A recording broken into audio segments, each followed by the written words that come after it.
नमस्कार. अखिल भारतीय वाणी समाज प्रबोधन संस्था आयोजित ऑनलाईन व्याख्यानमालेत आपल्या सर्वांचे आज पुन्हा एकदा मी भूषण प्रदीप सोंजे मनपूर्वक स्वागत करतो. खरं तर कालच्या या सत्रामध्ये थोड्या तांत्रिक अडचणींमुळे आपल्याला जी काही तसदी झाली त्याबद्दल कलाकार संघटनेच्या वतीने मी दिलगिरी व्यक्त करतो आणि आज आपण नवीन विषयाला सुरुवात करणार आहोत. आज आपल्याकडे वक्त्या म्हणून मान्यवर लाभलेले आहेत कल्याणी मालपुरे आणि विषय आहे प्रयत्नांच्या पलीकडचे यश, नागरी सेवा परीक्षा, एक ध्येय केंद्रित यशोगाथा. कल्याणी मालपुरे यांच्याविषयी सांगायचं म्हणजे मूळ ह्या नाशिकच्या बीटेक फूड टेक्नॉलॉजी ITC मुंबईतनं केलेलं, आधी SBI मध्ये असिस्टंट मॅनेजर म्हणून कार्यरत होत्या आणि विशेष बाब सांगायची म्हणजे UPSC ही पहिल्या अटेम्प्ट मध्ये त्यांनी केली, ही खरोखर अभिनंदनास्पद गोष्ट आहे आणि ते एक समाजाचा आपला अभिमान आहे असं म्हणायला हरकत नाही. इंडियन रेव्हेन्यू सर्व्हिसेस UPSC 2015 बॅचच्या त्या विद्यार्थिनी आहेत. आता सध्या त्या डेप्युटी कमिशनर इन्कम टॅक्स नवी दिल्ली इथे कार्यरत आहेत. तर आपण अधिक वेळ न दवडता कल्याणीजी यांना विनंती करूया की आपण पुढील मार्गदर्शन करावे. कल्याणीजी. नमस्कार, मी कल्याणी मालपुरे. मी सध्या deputy commissioner of income tax दिल्लीला पोस्टेड आहे. UPSC civil services examination 2015 batch मी क्लिअर केली होती. तर बेस्ड ऑन माय एक्सपिरियन्स मी काही गोष्टी सांगणार आहे जेणेकरून जे प्रिपेअर करत आहेत त्या थोड्या त्यांच्या चुका होत असतील तर त्या अवॉइड करू शकतील आणि त्यांच्या प्रिपरेशनला जमलं तर एखादी दिशा मिळेल. तर स्पर्धा परीक्षेविषयी सांगायचं झालं तर कोणतीही कॉम्पिटेटिव्ह एक्झाम आपण जेव्हा डिसाईड करतो की मला UPSC द्यायची आहे किंवा कोणतीही MPSC द्यायची आहे, SBI PO द्यायची आहे, तर तुमची तयारी सुरू करायच्या अगोदर 3-4 गोष्टी आहेत ज्या तुम्ही लक्षात घेतल्या पाहिजे. पहिले म्हणजे परीक्षेचं स्वरूप नीट समजून घेतलं पाहिजे. किती टप्प्यात होते, जसे UPSC होते प्रिलिम्स, मेन्स आणि इंटरव्ह्यू, 3 टप्प्यांमध्ये परीक्षा होते. ऑलमोस्ट 1 वर्ष लागतं पूर्ण एक्झाम सायकल व्हायला. नंतर जी दुसरी मोठी गोष्ट आहे ते म्हणजे अपेक्षा काय आहेत जी परीक्षा कंडक्ट करतात. जी civil services examination UPSC conduct करतं, तर they are looking for some qualities in an individual. जर तुमच्यात त्या क्वालिटीज असतील, त्यांना कळलं, तुम्ही ते कन्वे करू शकलात, तर मग तुमची ती क्लिअर होते. आणि तिसरं म्हणजे सिलेबस. सिलेबस कोणत्याही एक्झामसाठी खूप महत्वपूर्ण आहे. युजली लोक एक्झामचं प्रिपरेशन तर सुरू करतात पण सिलेबसकडे फारसं लक्ष देत नाही. माझ्या मते ती एकदम मोठी चूक आहे जी सहजासहजी आपण अवॉइड करू शकतो. तर आता जर सिव्हिल सर्व्हिसेस एक्झामिनेशन बद्दल मी एकच अटेम्प्ट दिलाय, त्यामुळे माझा लिमिटेड एक्सपिरियन्स आहे.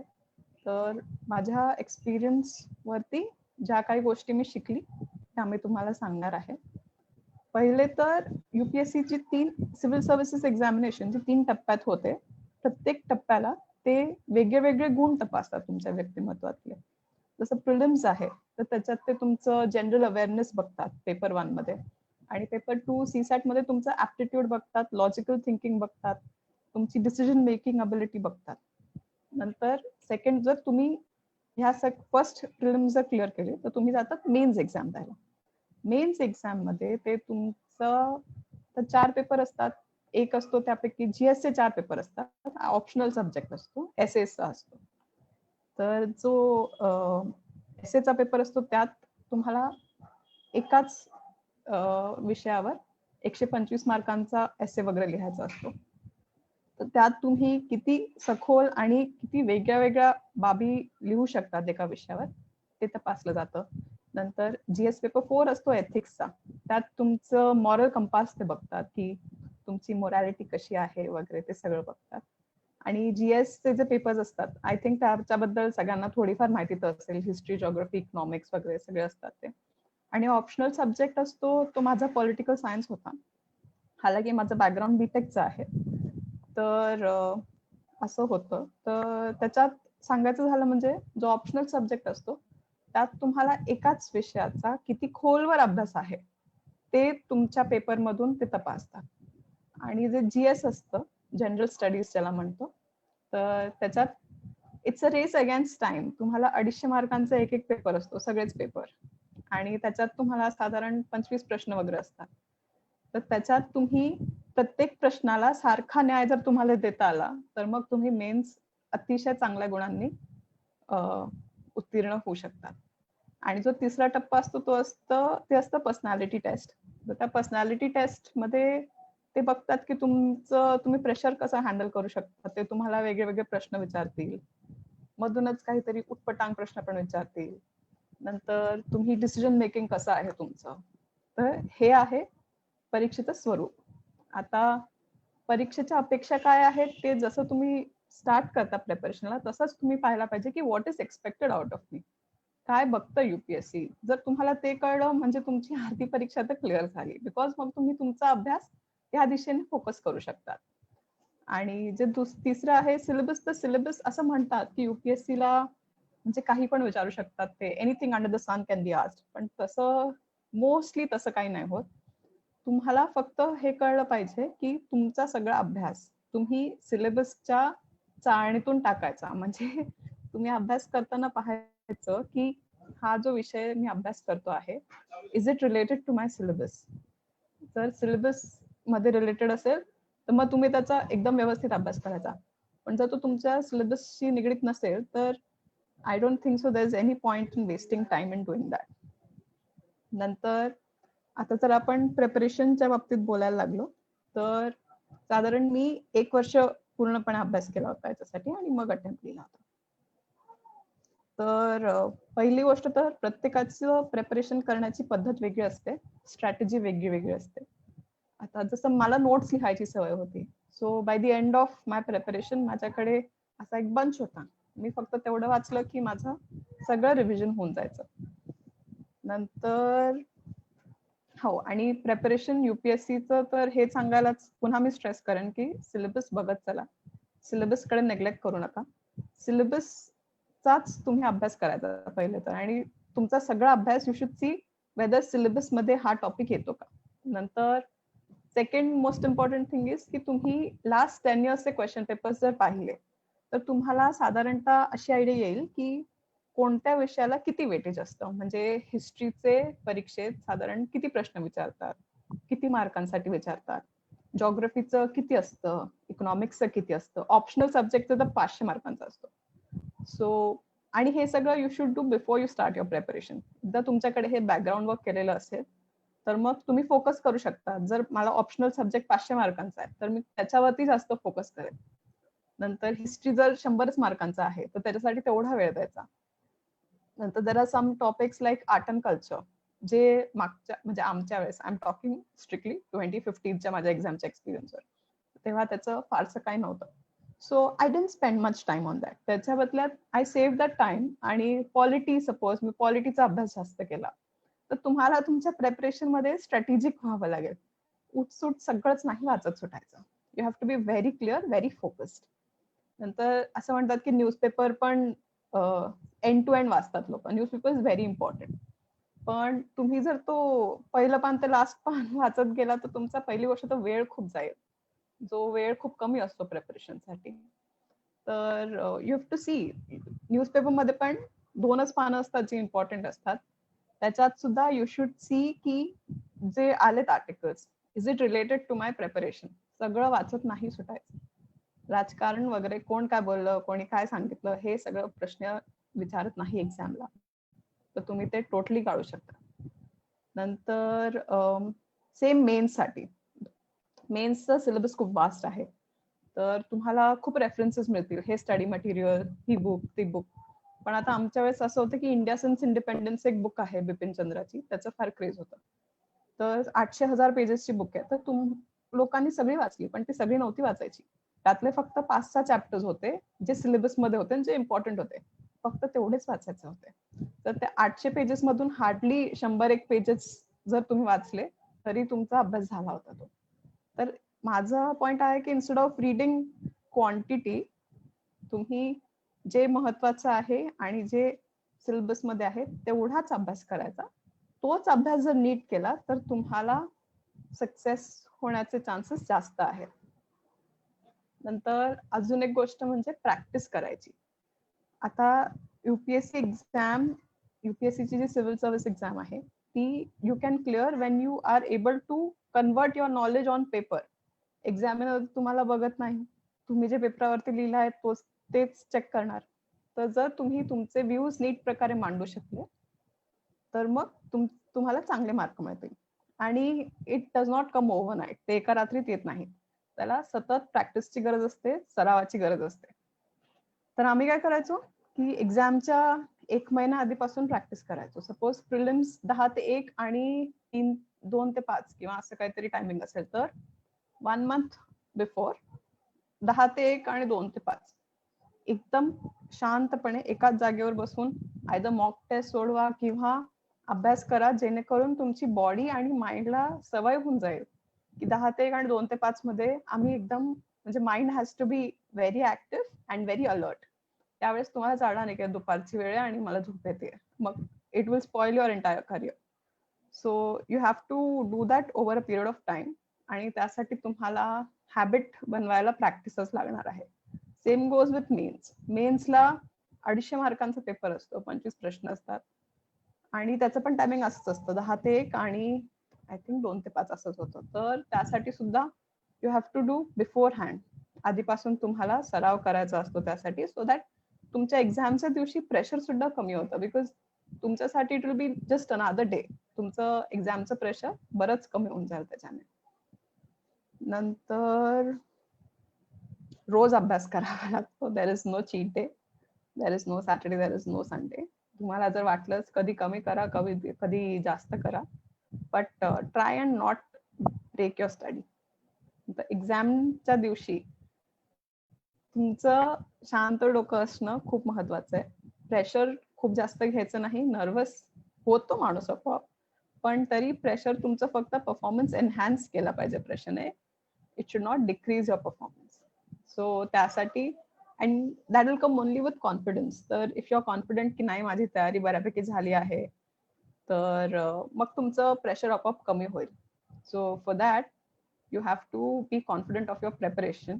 आणि एंडमध्ये तुम्हाला स्वतःला सॅटिस्फॅक्शन आलं पाहिजे की नाही, मी जेवढं माझ्याकडून होतील तेवढे सगळे प्रयत्न केले आहेत आणि आता जे होईल ते बघूया. Do the best and leave the rest असं म्हणतो आपण.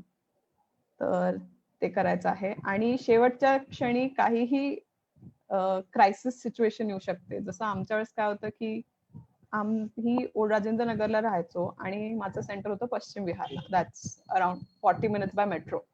आणि आम्ही टॅक्सी सांगितली होती एकाला, त्याने शेवटच्या क्षणी कॅन्सल केली. So what is to be done. तर तसे सुद्धा सिच्युएशन येतात, specially if your centre is Delhi.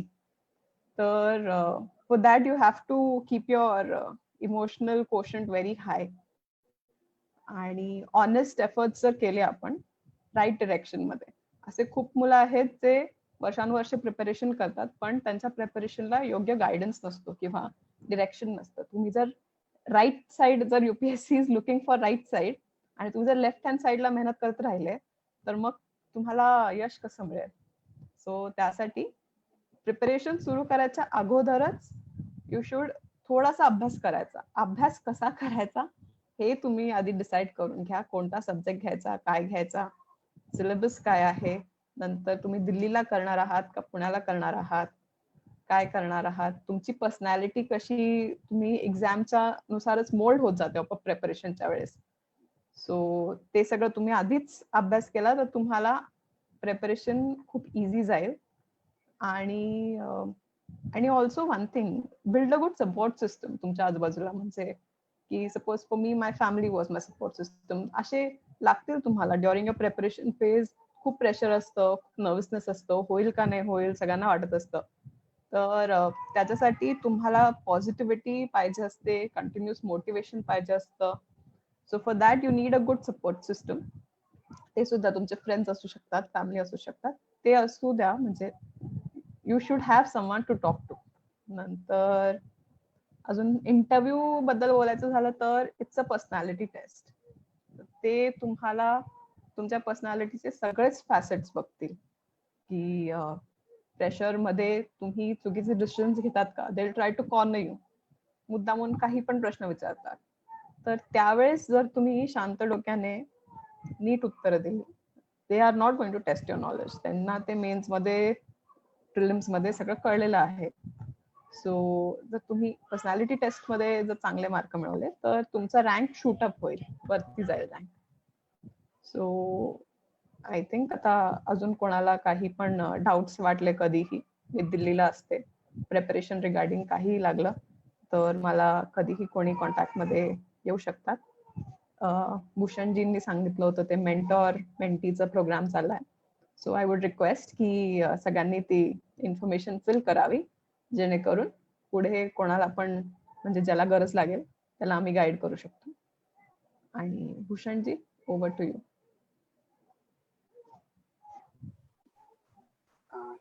खूप खूप धन्यवाद कल्याणी ताई. आपण योग्य असं मार्गदर्शन सगळ्यांना केलेलं आहे. आणि खूप खूप धन्यवाद कल्याणी ताई. आपण खूप योग्य असं मार्गदर्शन सगळ्यांना केलेलं आहे आणि नक्कीच सगळे या प्रकारात मोटिवेट होतील. तर आपल्या मी सगळ्या श्रोत्यांना विनंती करतो की कुणालाही काही प्रश्न असेल तर त्यांनी कृपया कमेंट बॉक्स मध्ये टाकावा, जेणेकरून कल्याणी ताई त्याचं उत्तर देऊ शकतील. तर सुरुवातीलाच आलेला प्रश्न, आणि हा बऱ्यापैकी कॉमन प्रश्न आहे आतापर्यंत आपल्या झालेल्या वक्त्यांपैकी. तर विचारलेल्या प्रश्नांपैकी आपल्याला विचारलेला एखादा ट्रिकी क्वेश्चन कोणता होता इंटरव्ह्यू मध्ये? मला त्यांनी इंटरव्ह्यू मध्ये मला त्यांनी एका कंपाऊंडचं केमिकल स्ट्रक्चर ड्रॉ करायला लावलं, कारण मी इन्स्टिट्यूट ऑफ केमिकल टेक्नॉलॉजी मधून बीटेक केलंय. तर ते मला म्हणे की तुम्ही बेन्झाल्डिहाइडचं केमिकल स्ट्रक्चर ड्रॉ करा, आणि मग म्हणे की बेन्झिल अल्कोहॉलचं ड्रॉ करा, डिफरन्स काय आहे. तर त्यावेळेस प्रेशर मध्ये कळत नव्हतं, तर मी सांगितलं की सर मला एवढंच येत आहे आणि पुढचं मला I am not very sure, कारण आता माझं माइंड थोडस फोकस दुसरीकडे. दे वर फाईन विथ इट. ते म्हणे की ठीक आहे.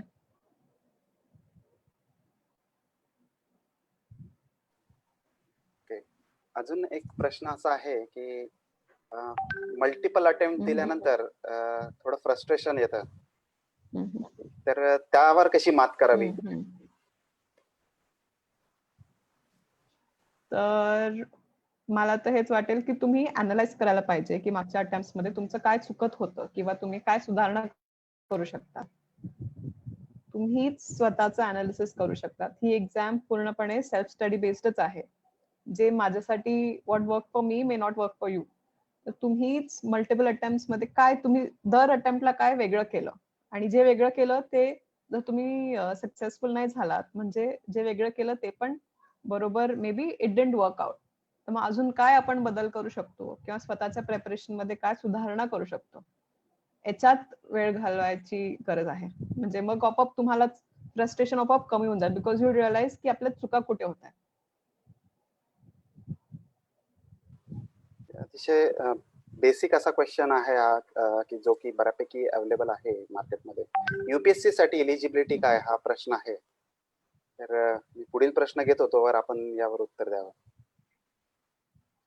आणि त्यालाच लागून एक प्रश्न आहे की सेल्फ स्टडी आणि कोचिंग क्लासेस कुठलं रेकमेंड कराल दिल्लीमध्ये? सेल्फ स्टडी रेकमेंड कराल की coaching classes at Delhi recommend कराल? सुशील येवलेंचा प्रश्न. मी दोघं सांगते.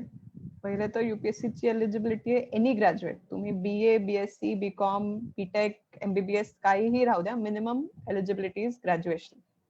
तुम्ही पोस्ट ग्रॅज्युएट असाल तरी देऊ शकता, पण फक्त ग्रॅज्युएशन पाहिजे तुमचं. तर जो सेकंड आहे coaching class versus self study, तर माझ्या पर्सनल एक्सपिरियन्स, मी श्रीराम्स म्हणून एक आहे दिल्लीला, तिकडे मी जनरल स्टडीजचं केलं होतं, आणि पॉलिटिकल सायन्सचं कोचिंग मी शुभ्रा रंजन मॅम आहेत त्यांच्याकडे घेतलं होतं. तर फ्रँकली स्पीकिंग कोचिंग क्लासेस लावून नाही लावून एवढा काय फरक नाही पडलाय. कोचिंग क्लास पेक्षा सेल्फ स्टडीवरच सगळ्यांनी क्लिअर केल्यात एक्झाम, जे माझं तरी असंच आहे. पण कोचिंग क्लासमध्ये गेल्यावर बिकॉज थोडस कळलं की काय असतं काय नाही एक्झाम बद्दल, किंवा कुठे काय कसे आन्सर रायटिंग वगैरे आहेत, ते मेन साठी हेल्पफुल होते. ते डेफिनेटली मेन साठी आन्सर रायटिंग टेस्ट सिरीज वगैरे असतात खूप साऱ्या, त्या चांगल्या आहेत. कोचिंग क्लास लावायला हरकत नाहीये, पण फक्त कोचिंग क्लासवर अवलंबून राहून चालणार नाही. तुम्हाला सेल्फ स्टडीज करावं लागणार शेवटी. आणि दिल्ली आणि पुण्यातला फरक मी एक सांगेन की दिल्लीमध्ये ना फोकस फक्त युपीएससी आहे, म्हणजे तिकडे मुलं एमपीएससी लिहित नाही, युजली एसबीआय पीओ आयबीपीएस काहीच नाही, ते सिंगल हँडेड फोकस असतो त्यांचा युपीएससीचा. तर तो तुमचा जर सिंगल हँडेड फोकस असेल, सिंगल माइंडने तुम्ही असं म्हणता की नाही मला युपीएससीच क्रॅक करायची आहे, तर तुम्ही पुण्यात असाल दिल्लीत असाल काहीच फरक पडत नाही. त्यानंतर एक रोमान येवलेंचा प्रश्न आहे की 10वीला कुठल्या बोर्ड असणं प्रेफर करावं?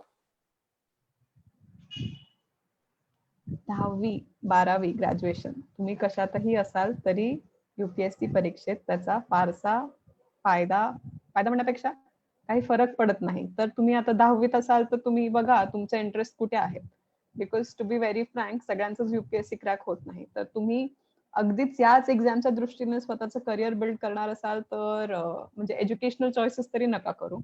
एक चांगला बॅकअप असू द्या की जर इन केस गॉड फॉरबिड नाहीच झालं तर जे तुमचं आवडीचं करिअर आहे दुसरं ते तुम्ही करू शकता.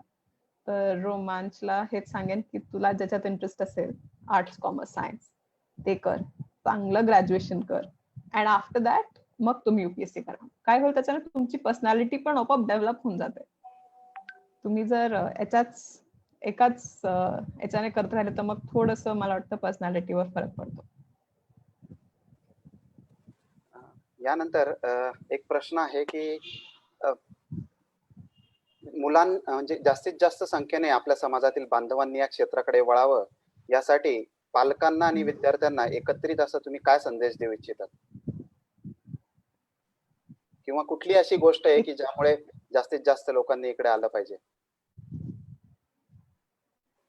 एक तर आहे की काम करण्याची संधी खूप छान छान उपलब्ध आहेत युपीएससी क्लिअर केल्यावर. म्हणजे जॉब प्रोफाईल खूप चांगला आहे आणि जॉब सिक्युरिटी आहे, सगळंच आहे.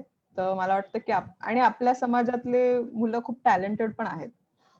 पण आपला युपीएससी स्पर्धा परीक्षेकडे जास्त कल नव्हता. तर मला वाटतं की आपण निश्चितच थोडे एफर्ट्स टाकले पाहिजे, डिटरमाइंड एफर्ट्स, की आपल्या लोकांची संख्या वाढली पाहिजे सिव्हिल सर्व्हिसेस मध्ये.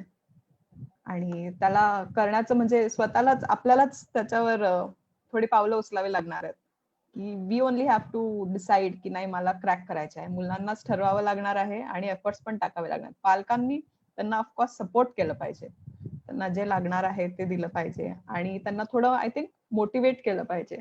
पॉझिटिव्ह, थोडं मुलांना पॉझिटिव्ह राहतील ते पाहायला पाहिजे. कारण याच्यात इमोशनल कोशंट पण तुमचा थ्रू आउट द प्रिपरेशन चांगला राहायला पाहिजे, तरच तुम्ही इंटरव्ह्यू आणि एक्झाम मध्ये चांगलं करू शकता. तर पालकांचा आय थिंक बॅकग्राऊंड सपोर्ट खूप महत्वाचा आहे. नक्कीच सपोर्ट खूप महत्वाचा आहे आणि स्वतःची मानसिक तयारी देखील तेवढीच गोष्टीची असायला हवी हे म्हणायला हरकत नाही. अमित वाणींचा प्रश्न आहे, मी आता सुरुवात करतो आहे सिव्हिल सर्व्हिसेस एक्झाम साठी, नक्की सुरुवात कुठून करावी? मला प्लीज क्वेश्चन रिपीट करा ना, ऐकून आलं. अमित वाणी यांचा प्रश्न आहे की मी आता नुकतीच सुरुवात करतोय सिव्हिल सर्व्हिसेस साठी, तर सुरुवात नक्की कुठून करावी? पहिले तर मी जसं स्टार्टिंगलाच बोलले की पहिले तर तुम्हाला हे पाहायला पाहिजे की सिलेबस काय आहे ते बघा आधी बुडून. नंतर ऑप्शनल सब्जेक्टचं बघा काय घेणार आहोत काय नाही. आपल्या स्ट्रेंथ्स ओळखा. म्हणजे जसं माझं ऍप्टिट्यूड आणि लॉजिकल रिझनिंग वगैरे आधीपासून चांगलं होतं, तर मला माहिती होतं की मला सीसॅट साठी जास्त वेळ द्यावा लागणार नाही. तसं आपणच आपलं थोडंसं अनालिसिस करा की माझ्या स्ट्रेंथ्स काय आहेत, वीकनेस काय आहेत. आणि अभ्यास सुरू करण्याच्या अगोदरच आपण पाहायला पाहिजे, जसं मी सांगितलं की कोणत्या सब्जेक्टला किती वेटेज आहे, किती टाइम आहे आता तुमच्याकडे. आता साधारण 1 वर्षभर आहे प्रिलिम्सला, तर मग ऑप्शनलचा अभ्यास किती दिवस लागतील मला, नंतर हिस्ट्री जॉग्राफी वगैरे त्यांचा किती दिवस असे डिवाइड करून जर तुम्ही केलं ना तर तुमचं फर्स्ट अटेम्प्ट मध्येच होऊन जाईल. त्यानंतरचा संजय कोठावदे यांचा प्रश्न आहे की एवढी मोठी पोस्ट असताना देखील कुटुंब आणि नोकरी कसं सांभाळता याविषयी जाणून घेण्याची उत्सुकता. ते तुम्हाला प्रायोरिटाइज करावंच लागतं. कोणत्या वेळेस तुम्ही तुमच्या जॉबला प्रायोरिटी देता आणि कोणत्या वेळेस तुम्ही कुटुंबाला प्रायोरिटी देता, हे आय थिंक प्रत्येकाचा पर्सनल चॉईस असतो. तर ते तर इंडिव्हिज्युअललाच बॅलन्स करावं लागतं वर्क लाईफ. निखिल बागड यांचा प्रश्न आहे की तुमच्या इंटरव्ह्यू मधला काय एक्सपिरियन्स सांगण्यासारख्या काही गोष्टी असतील तर नक्की सांगा. माझ्या इंटरव्ह्यूचं पॅनल HC गुप्ता पॅनल होते. ते दिल्ली युनिव्हर्सिटीचे प्रोफेसर होते. ते चेअरमन होते आणि 5 लोक होते. तर माझा इंटरव्ह्यू साधारण 40 मिनिटं चालला होता. तर त्यात त्यांनी मला नाशिकवरून प्रश्न विचारले. असा एक ट्रिकी क्वेश्चन विचारला होता की तुम्ही सिक्युरिटी प्रेस पाहिली आहेत का आतून? आता जर मी त्याच्यात प्रेशरमध्ये बोलली असती की हो, मग त्यांनी मला तिकडून घेतलं असतं की अच्छा कधी गेली, कशी गेली. But I was honest enough. मी म्हटलं की नाही, मी नाही पाहिली आहे. तर ते म्हणे की का बरं? म्हटलं की कारण अलाउड नव्हतं आतमध्ये. मग देन दे लाफ. दे वर लाईक अच्छा ठीक आहे. पण ट्रिकी क्वेश्चन होता पण यू हँडल्ड इट. मग नंतर त्यांनी मला Kashmir armed forces special powers act बद्दल विचारलं. माझी हॉबी होती रीडिंग, मग त्याच्याबद्दल विचारलं. सो खूप इकडचे तिकडचे प्रश्न विचारले. मग मला म्हणे की केमिकल स्ट्रक्चर ड्रॉ कर. माझा थोडा अभ्यासाचा विचारलं की because I had just appeared after college. तर मला त्यांनी विचारलं अभ्यासाशी निगडीत प्रश्न विचारले, फूड टेक्नॉलॉजीवर असं. नंतर अजून काय विचारलं त्यांनी? असे भरपूर प्रश्न विचारले होते त्यांनी, पण सगळे वेगळ्या वेगळ्या टॉपिक्सचे. So they were trying to C की ह्या प्रश्नावर ह्या टॉपिक वरती बोलतो आणि एकदम मी जर तुला नाशिक बद्दल विचारला, कळवण बद्दल विचारला, तर मग तुम्ही आन्सर करू शकतात का? सभोवतालची आपल्याला इथंभूत माहिती असणं तेवढंच गरजेचं आहे. हो हो. करंट अफेअर्स अवेअरनेस पाहिजे. Yes exactly. करंट अफेअर्स साठी त्या संदर्भातच एक प्रश्न आहे की त्यासाठी नक्की काय प्रेफर करावं? तो उत्तर ऑलरेडी आपण दिलंय. करंट अफेअर्स तर काही एक तर न्यूजपेपर वाचला पाहिजे. हो, न्यूजपेपर. आणि त्याच्यात पण फार वेळ नाही घालवायचा because it's not worth it. तर तुम्हाला करंट अफेअरच्या काही रेडीमेड नोट्स सुद्धा मिळतात मार्केटमध्ये. जशा आमच्या वेळेस वाजीरामच्या याच्यामध्ये, मग विजनच्या आल्या होत्या, विजन आयसच्या. तुमचं त्याच्यावर त्या नोट्स मध्ये सुद्धा रिव्हिजन होऊन जातं. करंट अफेअर्सवर ओव्हर हाईप्ड आहे करंट अफेअर्स, म्हणजे प्रिलिम साठी तरी खूप. म्हणजे आमच्या वेळेस 2015च्या वेळेस युपीएससी सतत चेंज होत राहते. पण तुम्हाला सिलेक्टिव्हच राहावं लागेल. करंट अफेअरवर खूप वेळ घालून चालणार नाही. त्याच्या व्यतिरिक्त तुमचं जे हिस्ट्री, जिओग्राफी जे आहेत हातातले मार्क, ते घेतले पाहिजे. करंट अफेअरसाठी newspaper is enough. Any newspaper, Indian Express, Hindu, that is enough. Regular reading. Prakash येवलेंचा पुन्हा कोचिंग क्लासेस संदर्भातच प्रश्न आहे. त्याचं उत्तर ऑलरेडी आपण दिलेलं आहे. त्यानंतर कोचिंग क्लासवर अवलंबून राहून चालणार नाहीये. स्वतःच सेल्फ स्टडी लागेल. एनी गुड कोचिंग क्लासेस ज्यांचं थोडंफार ट्रॅक रेकॉर्ड चांगलं असेल, तुम्ही त्याचा घेऊ शकता. आता ऑनलाईन पण आहेत भरपूर, टेस्ट सिरीज पण आहेत, मटेरियल पण खूप लोकांचं अवेलेबल आहे. तर काही पण तुम्ही चूज करू शकता. दत्तात्रय कोठावदेंचा एक प्रश्न आहे. आपल्या या संपूर्ण प्रवासातील एखादा अविस्मरणीय चांगला किंवा वाईट क्षण? स्मरणीय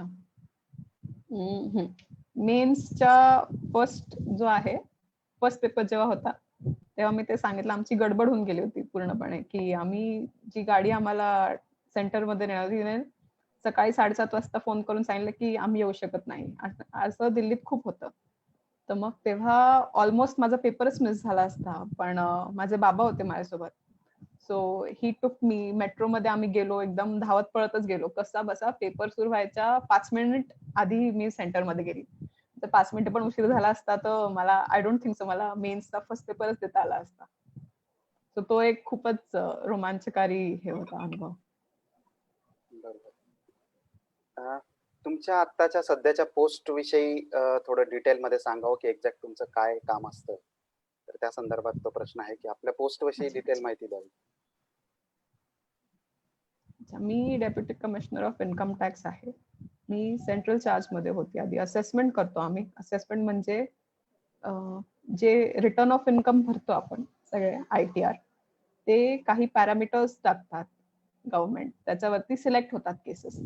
तर मग आम्ही ते रिटर्न स्क्रुटिनाइज करतो की तुम्ही तुमचं सगळं इन्कम डिस्क्लोज केलं आहे का, तुम्ही काही इन्कम लपवलं तर नाही आहे. आणि मग जर असं मिळालं आम्हाला की नाही, एवढी एस्केपमेंट आहे की एवढं इन्कम नाही दाखवलेलं, मग आम्ही त्याचा टॅक्स रेज करतो. बेसिकली असेसमेंट मध्ये हेच होतं की जे पण एस्केपमेंट ऑफ इन्कम आहे ते आम्ही सांगतो टॅक्स पेअरला की हे तुम्ही याच्यावरती इन्कम टॅक्स नाही दिलाय तर तुम्ही तो पे करा. नंतर हा. इन्व्हेस्टिगेशन विंग वगैरे असते, तर त्याच्यात ते रेड जो पिक्चर आहे ते पण खूप महत्वाचं काम आहे. तर ते इन्व्हेस्टिगेशन विंग मध्ये हे चालतं की सर्च सीजर म्हणतो आम्ही त्याला. ते कंडक्ट सर्चेस आणि ते सी की कोणी इन्कम इवेड करताय का. युपीएससी साठी अवांतर वाचन गरजेचे आहे का, की फक्त सिलेबस रिलेटेड बुक वाचले पाहिजे? गौरव होता. एक पेपर असतो एसेचा 250 मार्कांचा, तर त्याच्यासाठी तुमची जर अवांतर वाचनाची सवय असेल तर तुम्हाला त्याचा खूप फायदा होईल, कारण तुमच्या एसेची क्वालिटी आपोआप सुधरून जाईल. अवांतर वाचन असलं तर नेहमीच it's going to help your personality. सिलेबसशी निगडीत एवढं ओपन अँड शट नाहीये सिलेबस. तुम्ही जर सिलेबस पाहिलं तर त्याच्यात खूप ओपन एंडेड टॉपिक्स आहेत. इंटरनल सिक्युरिटी एवढाच आहे, 2 शब्दाचा आहे, पण त्याच्यात तुमचं नक्सलिझम वगैरे सगळंच येतं. तर तुम्ही जर सिलेबस नीट अभ्यास करून जर पूर्ण सिलेबसच म्हटलं मला कव्हर करायचा, आपोआप तुमचं अवांतर वाचन होईल. ग्रुप डिस्कशन संदर्भातला आपला अनुभव सांगा. मुकुंद वाणींचा मी प्रश्न. अच्छा, ग्रुप डिस्कशन मी खूप नव्हते पार्टिसिपेट करत. मी मोस्टली सेल्फ स्टडीवरच माझा फोकस होता. कारण ग्रुप डिस्कशन मध्ये काय व्हायचं की लोक स्टॅटिस्टिक्स वगैरे खूपच काहींचे असतात. Some are very good in that. तर मग स्वतःला उगाच हे व्हायचं की अच्छा मला हे येत नाही ते येत नाही, तर प्रेशर बिल्ड व्हायचं. तर त्यासाठी मी तर सेल्फ स्टडीज केला. पण जर तुमचा ग्रुप डिस्कशन चांगला ग्रुप होत असेल तर तुम्ही करायला हरकत नाही, पण वेळ नका वाया घालू त्याच्यात. बिकॉज युजली काय होतं, ग्रुप डिस्कशन मध्ये खूप वेळ जातो पण त्याचा तुम्हाला तेवढा बेनिफिट नाही होत. तर त्याच्याऐवजी जर तुम्ही 2 तास ग्रुप डिस्कशन केलं तर तुम्हाला हार्डली काही त्याचा फायदा होईल. इन्स्टेड जर तुम्ही 2 तास स्वतः अभ्यास केला तर त्याचा तुम्हाला डेफिनेटली जास्त फायदा होईल. इंटरव्ह्यू साठी वगैरे तुमचे व्ह्यूज वगैरे शार्पन करण्यासाठी ग्रुप डिस्कशन माइट हेल्प. पण प्रिलिम्स आणि मेन्स साठी तर तुम्ही जेवढा वेळ स्वतःच्या अभ्यासाला द्याल तेवढं तुमचे मार्क्स जास्त चांगले येतील. अतिशय चांगलं असं मार्गदर्शन ताई आपण केलेलं आहे आणि खरोखर आपल्या सर्वांना नक्कीच याचा फायदा होईल अशी आशा वाटते. आणि या सर्व आपल्या म्हणजे विशेष उल्लेख करावासा वाटतो की या सर्व घडामोडींमध्ये ताई आपल्या पर्सनल रजेवर असताना सुद्धा आपल्या कार्यक्रमासाठी उपस्थित झाल्या. त्यामुळे खरोखर तुमचं अभिनंदन करावंसं वाटतं की समाजासाठी तुम्ही हा वेळ थँक्यू. काढला आणि सगळ्यांसोबत आज या ठिकाणी उपस्थित झालात. त्यामुळे सकल समाजाच्या वतीने मी आपलं अभिनंदन करतो, आभार व्यक्त करतो आणि आपल्या पुढील वाटचालीसाठी खूप थँक्यू. खूप शुभेच्छा देतो. आज पुन्हा एकदा सांगतो की आपण प्रबोधन संस्थेच्या माध्यमातून स्पर्धा परीक्षा देणाऱ्या विद्यार्थ्यांसाठी एक माहिती संकलन सुरू केलेलं आहे की जी मुलं स्पर्धा परीक्षा देत आहेत त्यांची माहिती आपण एका Google फॉर्मद्वारे संकलित करत आहोत. त्याची लिंक WhatsAppवर पब्लिश करणार आहोत आणि या कमेंट बॉक्समध्ये सुद्धा मी टाकणार आहे. तर त्यावर जाऊन जेही कोणी आपल्या संपर्कातले मुलं असतील किंवा आपण स्वतः असाल तर ती माहिती भरून द्यावी आणि यापुढील काळात जाऊन आपण जे वक्ते बोलवलेले आहेत, जे वक्ते आपण बोलवत आहोत त्यांच्या या माध्यमातून आपण मेंटर प्रोग्राम सुरू करत आहोत, जेणेकरून समाजातून अधिकाधिक अधिकारी घडावे हाच एक चांगला उद्देश घेऊन प्रबोधन संस्था पुढे वाटचाल करत आहे आणि याला सगळ्यांच्या सहकार्याने आपल्याला पुढे न्यायचं आहे. कारण अधिकारी आपल्यातनं कोणी बनला तर ती नक्कीच आपल्यासाठी अभिमानाची गोष्ट असणार आहे आणि सगळ्या समाजासाठी ती अभिमानाची गोष्ट असणार आहे. कल्याणीताई, मी पुन्हा एकदा आपले खूप खूप धन्यवाद मानतो सन्माननीय सुनील थँक्यू. दादांच्या विनंतीवरनं आणि आपण सगळ्या सकल समाजासाठी आपण वेळ दिला. आपले खूप खूप धन्यवाद. सगळ्या श्रोत्यांचे धन्यवाद की आपण या ठिकाणी उपस्थित धन्यवाद. झालात आणि हा कार्यक्रम आपण ऐकला. तर पुन्हा भेटूया, पुन्हा एका नवीन वक्त्यासह नवीन विषय घेऊन. तोपर्यंत घरीच राहा, सेफ राहा, सुरक्षित राहा. खूप खूप धन्यवाद. धन्यवाद कल्याणीताई. धन्यवाद.